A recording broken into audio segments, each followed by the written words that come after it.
Hai murid-murid, hari ini kita akan belajar Bahasa Melayu Jilid 2 Muka Surat 46.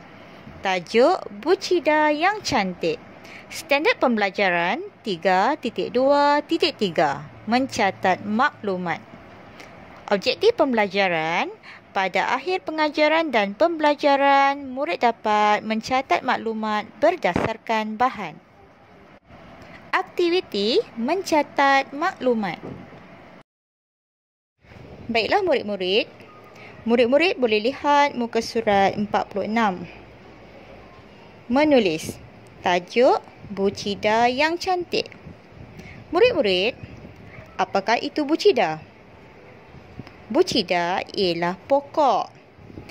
Gambar pokok yang murid-murid lihat pada muka surat 46 itu ialah pokok bucida. Baiklah murid-murid, kita akan membaca teks tersebut bersama-sama. Aidil suka melihat pokok bucida. Dia ingin menanam pokok ini di hadapan rumahnya. Dia mencari maklumat tentang pokok bucida dalam internet. Terdapat dua jenis pokok bucida, iaitu yang berdaun hijau dan yang berdaun putih. Saiz daunnya kecil.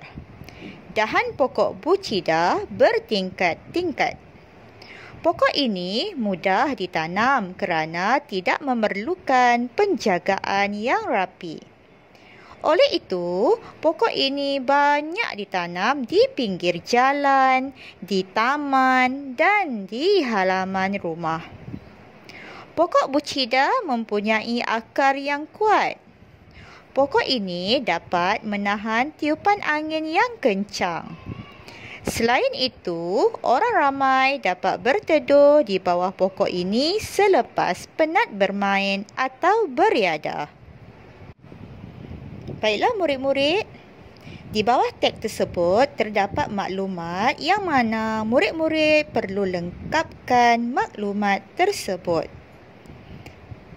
Di situ murid boleh lihat tajuk pokok bucida, yang mana murid perlu lengkapkan maklumat tentang daun, kawasan ditanam dan kelebihan pokok bucida. Baiklah murid-murid, kita akan lengkapkan yang pertama, iaitu daun. Murid-murid boleh lihat pada teks. Murid lihat pada perenggan yang kedua. Terdapat dua jenis pokok bucida, iaitu yang berdaun hijau dan berdaun putih.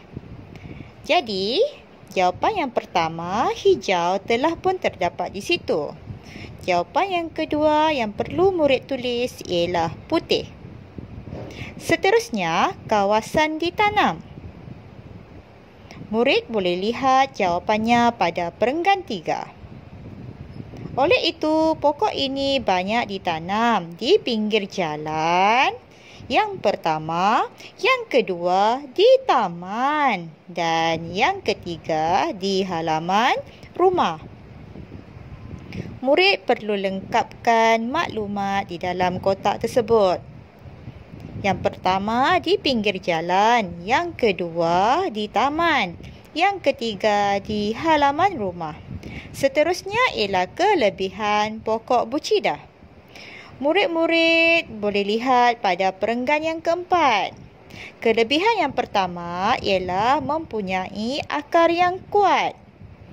Yang kedua, dapat menahan tiupan angin yang kencang. Yang ketiga, dapat berteduh. Baiklah murid-murid perlu lengkapkan maklumat di dalam kotak tersebut. Yang pertama, mempunyai akar yang kuat. Yang kedua, dapat meniup tiupan angin yang kencang. Ketiga, dapat berteduh. Baiklah murid-murid, berikut merupakan maklumat tentang pokok bucida.